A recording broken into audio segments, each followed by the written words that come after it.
Thank you, Secretary Moran. I would be remiss in being to mathematics if I didn't say that my favorite division from your group is VDEM, because I hope that those of you who are elected never have to go through a natural disaster in your community. But when we had the tornado in mathematics, the response that we got from VDEM was just unbelievable, and they were incredibly helpful.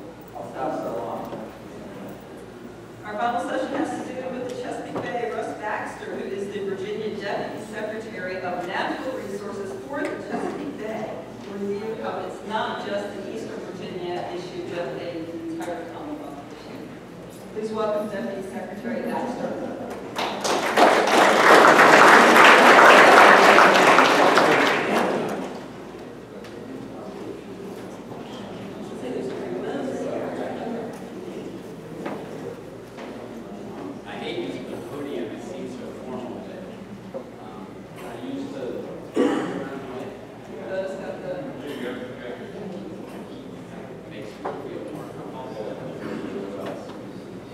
Good afternoon. Good afternoon, everyone. Thanks for inviting me to talk about an important topic, the Chesapeake Bay. As was noted in the introduction, I'm SummitBaxter, Deputy Secretary of Natural Resources for the Chesapeake Bay, so that's the only thing I'm allowed to talk about. But it is an important issue, not just for those of you who represent counties that are within the Chesapeake Bay watershed. What happens in the Bay watershed has implications statewide. Stormwater regulations were based on Chesapeake Bay data, and they are applicable statewide. We have to credit trading as an infancy outside the Bay watershed, started in the Bay watershed. The amount of money that we devote to the Chesapeake Bay in the state budget has implications for what the budget looks like statewide. So for those of you who live, south of the James River watershed or on the ocean side of the eastern shore, please listen, because really this does have implications for your counties as well.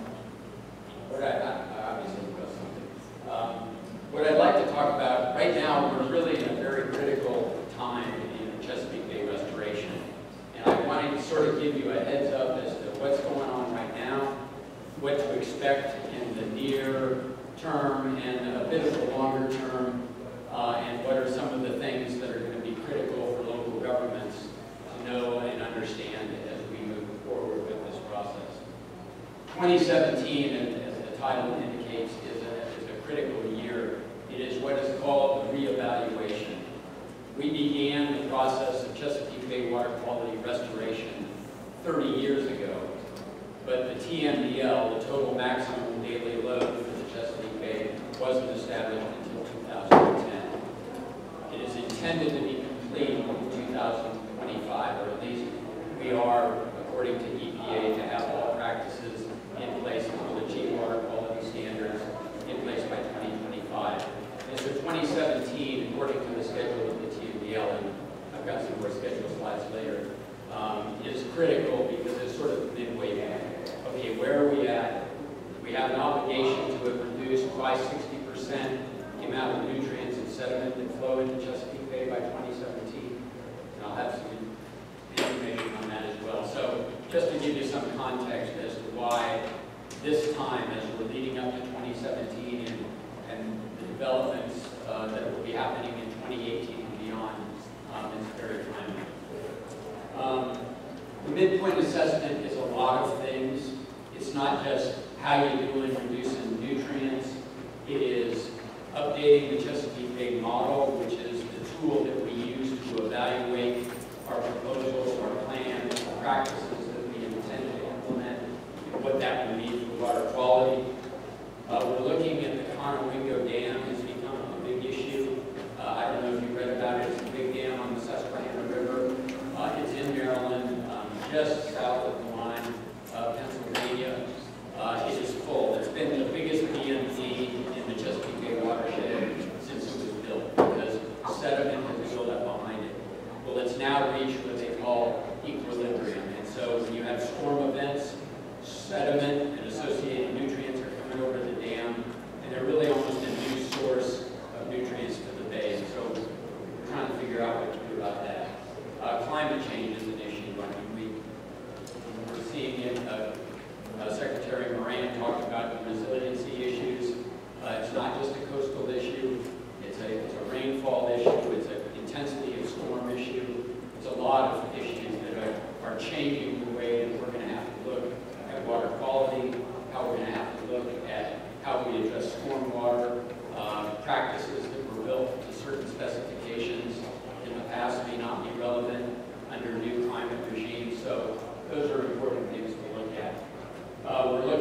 updating the BMP, the suite of BMPs that are available, not only in the agricultural arena, but also in the urban arena as well.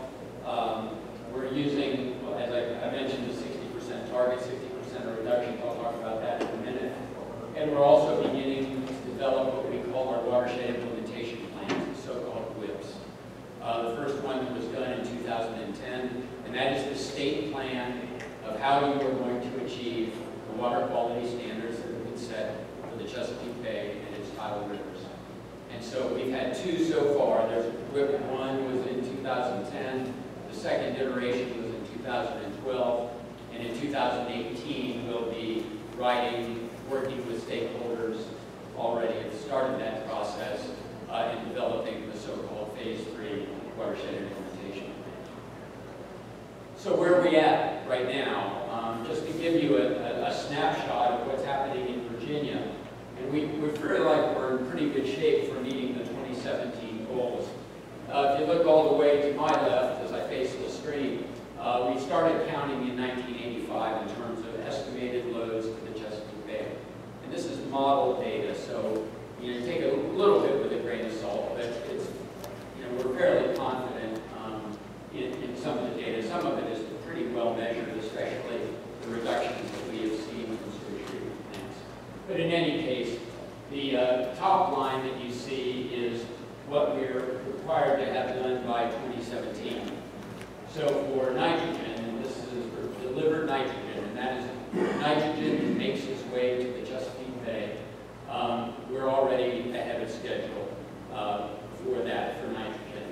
The darker line below that is the 2025 goal, so we're not done. Similar story with phosphorus. We're better than we need to be by 2017, but we still have challenges to get us to where we need to be in 2025. And we'll say honestly, we've made this kind of progress. We are making progress in the agricultural arena. We're starting to ramp up progress in the urban stormwater arena, but we have hit the ball out of the ballpark with sewage treatment plants. That has bought us the time necessary to work on those more difficult non-point source sectors. We started doing, I don't know how all, what you follow this. I know some of you may have followed it more carefully than others, but in 2005, we put a cap on the sewage treatment plant nutrient discharges that were essentially put into the TMDL in 2010. And I happened to be working on that then. I was in the Warner administration at the time. And we have had a steady drumbeat of upgrades to sewage treatment plants, and it has been wildly successful. We have an associated nutrient credit trading program that has gone along with the sewage treatment plant upgrade program under the watershed general permit of the Chesapeake Bay. But we've seen just tremendous success and tremendous cooperation from sewage treatment plant owners in the Chesapeake Bay watershed. Sediment we're a little behind on. Some of that is some model noise that was discovered with some new information that was submitted to the model, but we still feel pretty confident that we will make the sediment goal as well by 2017. We don't have reason to think that that is out of our possibilities. And again, the top line is where we were at in 2015, the latest data we have available, and the darker line in 2025. Well, how do we implement this major project?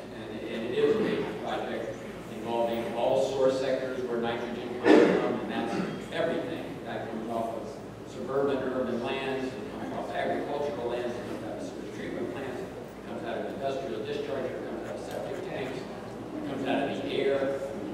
So it's, it's from everywhere. But we have what are called milestones, and that is what the Bay program was really, probably didn't do a good idea. We would set a goal that was 10 years away, and then we would kind of get 8 or 9 years into it and say, oh my God, we're not going to make it. 2-year milestones are allowing us to do a little bit better accounting of what we're doing. So we submit these milestone actions to EPA, not only programmatic milestones in terms of what programs, policies, regulatory, incentive, whatever type of program it might be, but we also project what we think best management practice implementation could be. What will be the discharges from sewage treatment plants? How many farmers will adopt livestock exclusion techniques? What stormwater practices will be installed in urban areas? So we make that projection as well. And then EPA comes back every 2 years, looks at what we said we thought, what we were going to do, what did we do, and evaluates that. You can go on EPA's website and see that information. It's a fairly rigorous evaluation. But these are the nature of the things that we are looking at. This is just a sample. There's about a 10 or 12 page document. If you're really bored one night, you can go to the DEQ website and see all the things that we are going to be doing over this milestone period, 16 and 17 we're in right now. The ones I highlighted at the bottom, I think, are of most interest to local governments. We are really reaching out more, I think, to local governments during this phase of watershed implementation plan development than we have in the past. You all are critical to our success. Local governments control land use. Local governments implement ENS and stormwater. Local governments own sewage treatment plants. I mean, a lot of things that have to be done are done by you all. And we get that. There are things that are obviously done at the state level, but a critical part of this is the work that local governments are doing. And so that's one of the key elements of why I'm here today, why I'm talking to DML, why we're going to be getting out and going to local governments throughout the watershed as this process. The other thing I would just bring to your attention too is the word verification. EPA has had worked for a couple of years on developing what they call a verification protocol for the information that we report to them on the implementation of the TMDL.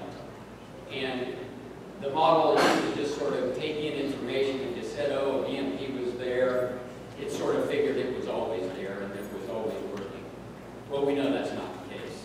Conditions change, land uses change, things don't work, things break. And so now, after 2018, anything that we report to the BAE program has to be verified. And so we have developed a verification protocol. EPA has approved it. A lot of that you'll find written into the permits for the MS4 localities and for sewage treatment plants, a variety of things where we have to demonstrate to EPA that we have verified that that livestock exclusion fence is in place, or that that farmer is still implementing a nutrient management plan, or that stormwater pond that was indicated on that site plan that for a shopping center that was built is still there and still operating correctly. So it is a definite higher bar and one that is going to be, take time and effort on our part, on your staff's part, to see that verification practices that are reported to the BAE program, we can get credit for the reductions from are verified. I would also say that the Governor McAuliffe and his colleagues from the 5 other BAE states in the District of Columbia, and EPA, and the Chairman of the Chesapeake Bay Commission signed a new Chesapeake Bay Agreement in 2013. And one of this was this emphasis on building local capacity. And we have, there's some ability in the Chesapeake Bay program to do that. We actually have 2 members of it right now. Ruby and Larry are members of the local government advisory committee. I think there's some former members here, possibly. Yes, I thought so. They are really working hard to do outreach to local governments. It is local, mostly locally elected officials. Obviously, Larry's not elected, but it's either local elected officials or representatives of local government organizations that serve on what we call LGAC. And they are working with the program, advising the program on how to do the best outreach we can to local governments. And there are going to be a critical element and critical advisors to the program. They advise the governors directly. They work directly with my boss, Secretary Ward, and other officials in state government throughout the Bay watershed. And so anyway, really a key player and one that we're going to be relying on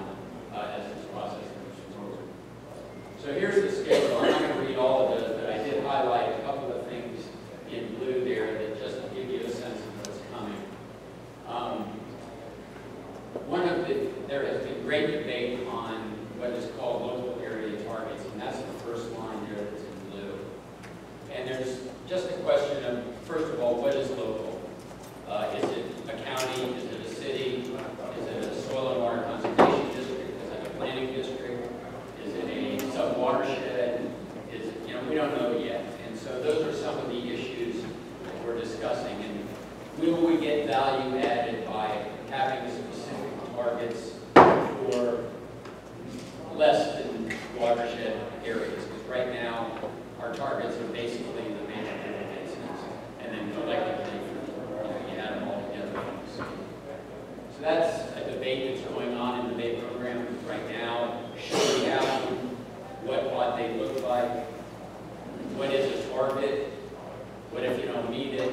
I mean, there's the policy issues start to flow from that are really important. And so there's a group now that is working on that, with local officials, state agency representatives, and others, to talk about that and answer that question. In April, about a little less than a year from now, or a little more than, no, a little less than a year from now, what is it, 2016?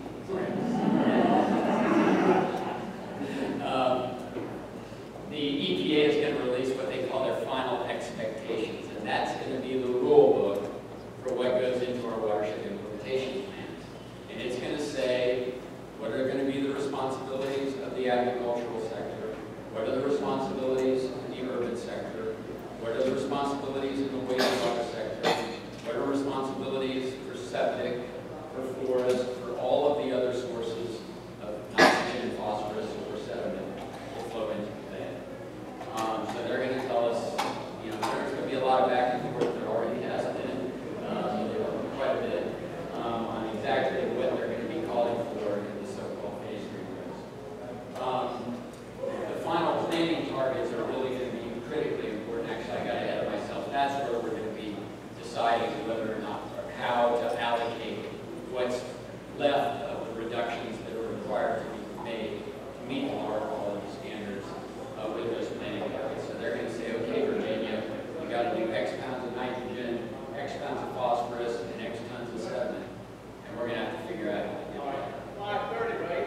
And then critically, the final phase 3 whips are due to EPA in December of 2018. We're already doing some of the outreach and planning and really just kind of listening now. And we have a standing stakeholder group that meets periodically that we're working with that represents, I call it the Noah's Ark group, to everybody. There's activists and elected officials and, just all, you name it, academic institutions, just to get a broad perspective on some of the issues that we're facing. And we're going to be engaging them and probably in some greater, engaging your staff and you all as that whip development goes on. But that's really, we've sort of started that, and we get the final expectations in 2017, and then we've got, a bit of time before the final whip is due, so there's going to be a good deal of activity during the period of time. We are looking and already doing planning. The DEQ is going to be our lead agency for outreach.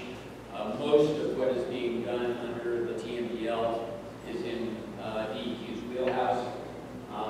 The administration ends before WIP 3 is due, so I'm out of here. I'm planning to retire, but somebody will, people at DEQ will still be there, so it's best to sort of have an agency that's going to extend beyond a governor's administration to take the lead on this. But we're working on sort of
think it's also important to think broadly about, well, this isn't going to be easy. We're going to, what the TMDL is a cap. It's a cap on nutrients. And so we got to think a little bit differently than we have in the past. There was no reason to reduce them earlier because you didn't have to. There was no statewide cap. There was no basin cap. We have that now, and we're going to have to learn to live under a cap. That's going to mean improved sewage treatment plant technology, we imagine. More water reuse would be a good strategy. There's a lot of innovation that's going on in local governments right now. You ought to go up. There's a public-private partnership approach to their MS4 permit in Prince George's County, Maryland. It's getting a lot of attention. You go to Lancaster, Pennsylvania. I know it's not a county, it's a city, but actually I don't know what it is. Pennsylvania's got townships, towns, boroughs, cities, they got like 1,500 localities in Pennsylvania. But in any case, they're focusing, they got a CSO problem, a combined sewer overflow problem, and they're trying to fix it with green infrastructure. Instead of building a lot of pipes, they're trying to collect as much stormwater on site, have it infiltrate into the ground, so they have less runoff, less CSO problems. We're working diligently on expanding and developing the nutrient credit system. It's been very successful in the wastewater treatment arena. We have had thousands of transactions under the construction permits where you're allowed to purchase a portion of your phosphorus requirements off-site. MS4s can avail themselves of nutrient credits based on a statute or a law that was passed in the 2012 session of the General Assembly. There are stormwater utilities that are funding. I just happened to be at a meeting yesterday with some folks from the city of Richmond, and they have that RVA H2O program. And it's a public information, public education about what an individual can do to help reduce their impact on water quality, conserve water, and do good things. And so that's happening not just in the city of Richmond, it is happening in cities and counties in Virginia and in Maryland and in a number of places throughout the watershed. And so I think we just need to start to think about what the future may hold. It's going to be different than the present. Living under a cap is nothing we've ever had to do before. And so we collectively need to think about how we're going to do that. I'm always happy to take a phone call or an email or whatever. You can contact me until January 13th, 2018. But also, as I said, DEQ is taking the lead, and Joan Salvati at DEQ is the lead for the local engagement portion of the development of our watershed implementation plan. Oh my goodness, that's my phone. And I don't know anybody in Fort Myers, Florida, so I'm not going through that. Thank you, Colin, and I'm sorry about that. It's usually one of my sons. I just dropped him off in college today, and he couldn't find his phone. It's like,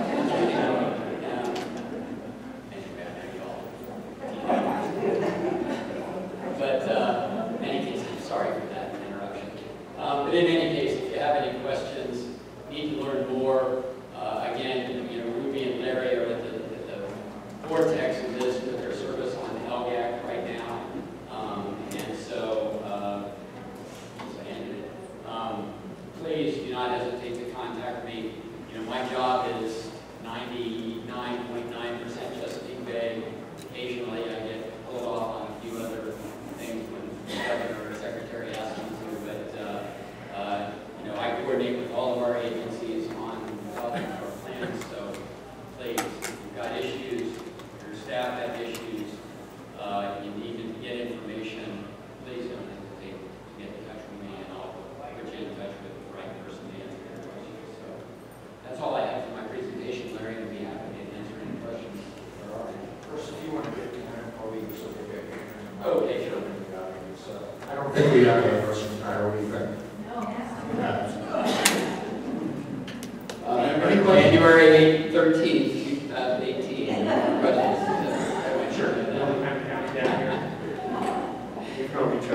July 17th was 18 months away. Do we have any questions? Comments? Okay, come over here. So your wastewater treatment plant, you're at your limits of technology, you're at your limits of nutrient load. What do you do? Don't allow that new industry to come in, or are we going to be forced to look at other alternatives other than discharge? Well, we're not at that point right now. There is capacity in the wastewater sector. We based the caps on limit of treatment technology times design capacity. And so in all the watersheds, there is capacity right now for new and expanding facilities. But you may or may not know this, but Governor McAuliffe earlier this year signed Executive Order 52. If you go on his website, you can have a look at it. And in fact, we're trying to get ahead of the game and looking at what are the possibilities that we will need to put in place in order when that eventuality comes.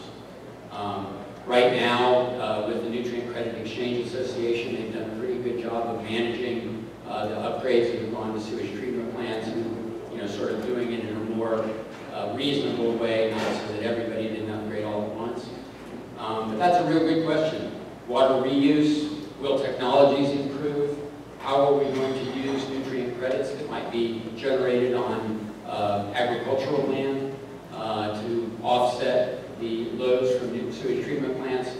Those are all issues that are on the table right now that we're trying to get ahead of the curve on them. But I can't tell you really how that's going to play out. We have a cap. We're obliged to maintain that cap.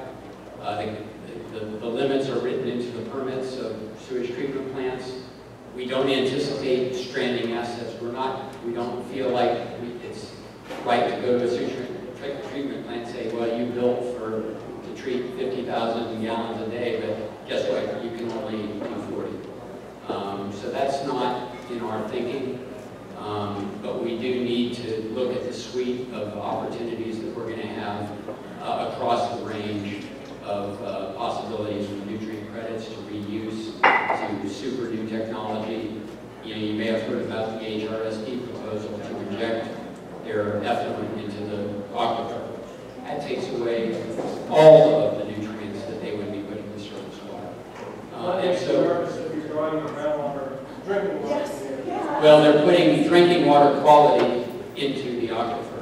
And so, the optics of what's going from your toilet into your mouth is not the best optic, but there's a little bit of public relations issues they got to deal with. But those are the kinds of projects that I think will be something that we're going to have to look forward to, because we're going to all have to think creatively and see what we can do as we move forward. Perfect question, though. That's the question of the hour. So, do I understand that this is the 6-month period where we're all supposed to dig into that Oracle spreadsheet that had all the CAPOs wrong and the forestry wrong and those kinds of early estimates and somehow fix it for you so move on where it's right? Well, we've done that to a certain extent. We paid for high-resolution aerial photography down to a 1 meter square scale. And so that is going to be interpreted. And we have also asked for local governments to submit to us any land use information that they have. And so nearly, I think about 80% of the jurisdictions within the Chesapeake Bay watershed have done that. And so we're feeling a lot more confident about the model and the accuracy of the model for those two reasons. Our staff GIS folks are actually doing the QAC on what ships to us, that they're not willing to let it happen. Yeah, and that's why we've been having that back and forth, and the DEQ's been coordinating that. But I think the entire Chesapeake Bay watershed in Virginia, that photography is now available down to a 1 meter scale. It used to be 30 meters. And they did the math. It's some unbelievable thing. It's like 900 times better, even though it's 1 versus 30. I don't know. I didn't get much past geometry, so I don't know why exactly that is. But it's an unbelievably finer scale than what we had before. And that's being done in all of the states in the Chesapeake Bay watershed.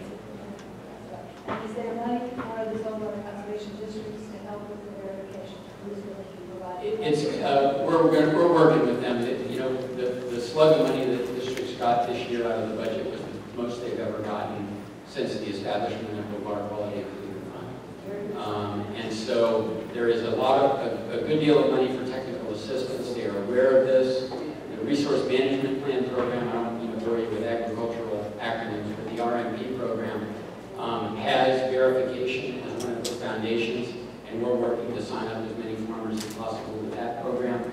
So yes, there is going to be work to be done at the soil and water conservation districts, and my hope is, I don't approve the budget, but I will advocate, Molly will advocate, we will advocate to ensure that those resources are available.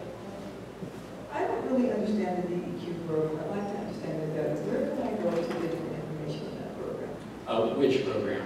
DEQ. Call Joan Salvati at DEQ, tell them you're with VACO and you've got a question, and she can refer you to, right? There's a number of offices in DEQ that are involved with this, from the permitting, stormwater, MS score, wastewater permitting, nutrient credit trading. There's a whole lot going on in DEQ that goes directly to this. Joan can lead you down that path.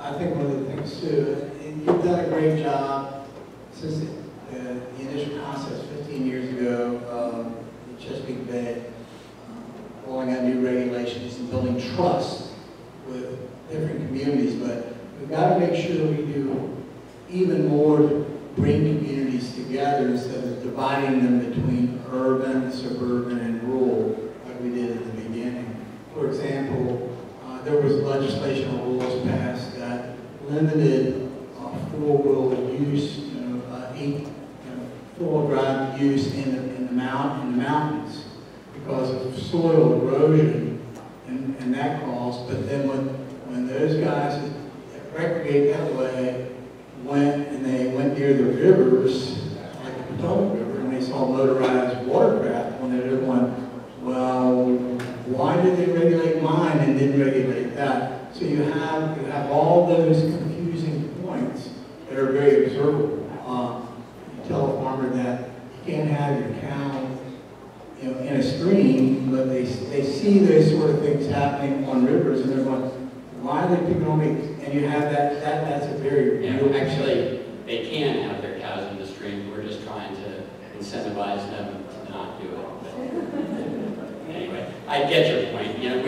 We're not in the business of pointing fingers, and for us, the big, wastewater is almost off the table now. Right now, we have done pretty much all we can do. There's a little bit more in the wastewater arena.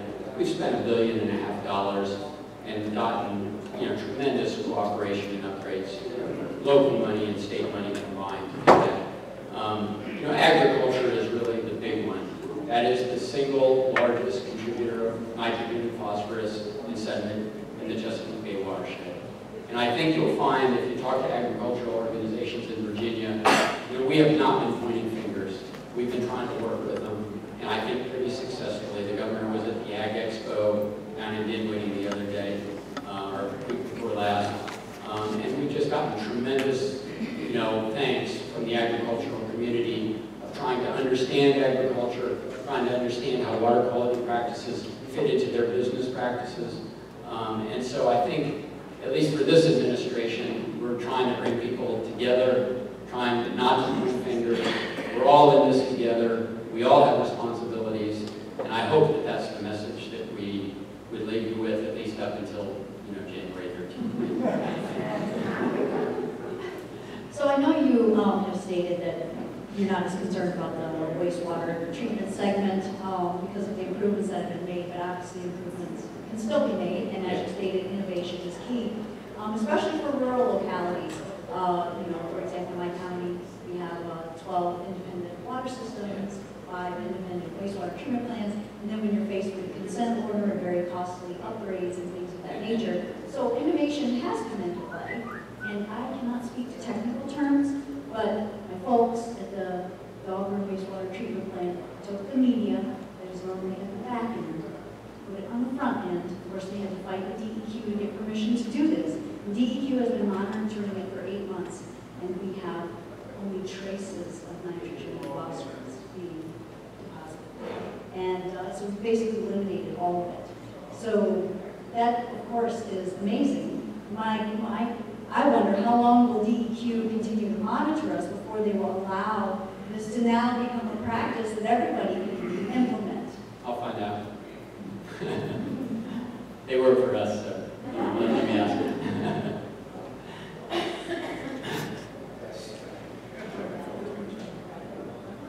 Since the Chesapeake is tidal, how much of groundwater emanates from other areas you have? Well, we actually, it is a watershed program, and so all the practices that are put in areas that are not tidal, Shenandoah Valley, for example, the Susquehanna River is not a tidal river. It is at the very mouth, but the majority of it, it goes all the way up to Cooperstown, New York. And so, you know, all practices that are put across the landscape that reduce nutrients and sediment benefit the bay. It's just that the bay is the measure. Water quality standards were adopted for the bay and its tidal tributaries, and it is based on what is delivered to the bay. So, like a pound that comes from the far reaches of the Susquehanna isn't as big a deal as a pound that comes directly into tidal waters, because there's some attenuation as it moves down the river. But I would say it is a watershed program, and that is why West Virginia is involved, Delaware's involved, New York's involved, Pennsylvania's involved, and of course Maryland and Virginia that actually are the only two of the states in the District of Columbia that actually have a bay shoreline. I was just driving on Highway 15 through Delmarva last week. I was astounded at how much agriculture still is. Oh yeah, that's a big deal. You know, that's the big problem we have in agriculture is animal manure. You know, it's a problem from the poultry side of things, mostly the cattle side of things. We don't have that many hog operations in the Bay watershed, but generally south side, North Carolina is big in hogs. You know, those are challenges that we're trying to deal with, and dealing with manure issues particularly, and particularly soils that have been, where manure has been applied for years and years and years. They're saturated with phosphorus is a real challenge, and something that we're working with. Hey, I know you. Thank you very much for the presentation. And I have to thank Bagel for providing this for us. It's the first really good interaction that I have seen regarding the Chesapeake Bay. We've had meetings before, so I need to thank the people who are asking the questions and hope that they'll go back to their communities and talk about it, because information is very important. We need to spread information. So again, thank you. And what date did you say you were retiring? January 13th, 2018. We all get fired. New governor comes in, so. Okay, I'm kinda, that's not going to be for a while. no, I got 1 year, 5 months, and 12 days. So.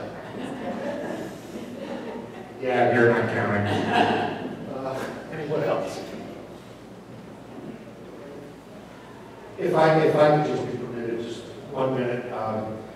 Over the next year or so, just watch our publications, look at our website, look at every BDO communication that we have available to you, because we really do want to make you aware of all progress being made, all activities being scheduled that has anything to do with this program, because the interaction with local governments is going to be very, very important. There are meetings going on right now involving work groups, DEQ, and we try to report every element that we can through the means that we have available to us. We are looking at some ways to communicate with local governments. I didn't put our Twitter handle. We've gone from, in 6 months, we've gone from 0 followers to 1,100. So Twitter seems to be a really good way to get people interested, but it's Natural Resources VA is our Twitter handle, @Natural Resources VA. And so we're going to be using social media. We're looking at some contracts with some information providers that do a better job than I can do of informing local governments. So we really want to have that, not just telling you what you need to do, but getting the back and forth necessary to make sure we're doing the right things. So thank you very much for your time and attention today. I really appreciate it.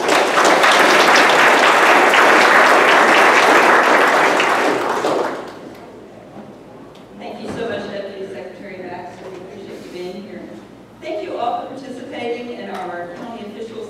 We will